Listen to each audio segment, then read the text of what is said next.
السلام علیکم میناواله، زه یم محمد علي افغان صدای خیبر نه نیغ په نیغه امید لرم چې روغ جوړ و ژوند او خوند او مزې اخلو.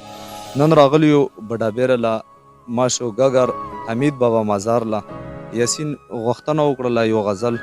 نو میناواله تاسو ته یې ډالۍ کوم چې هغه ویښو مونږو دو هغه ویښو مونږو دو په بنا سترګو ړانده و. پښتانه یې ژوندي تېر کړ لکه ګوډه چې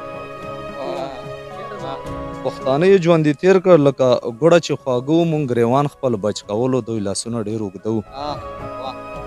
او اتفاق که ورنصیب وی اتفاق که ورنصیب وی در په در به پښتانه و. دا په مخ لکیرې سوې دا په مخ لکیرې سوې دا په اوښکو کې رانجه و.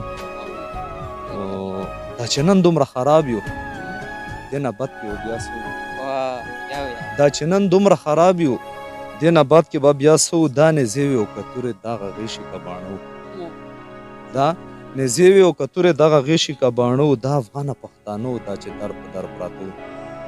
ډېره مننه مینهوالو تاسو. دا یو څو شعرونه مینهواله چې تاسو ته مې ډالۍ کړل د یاسین صاحب په فرمایش باندې مننه مو کوم د لوی الله په امان.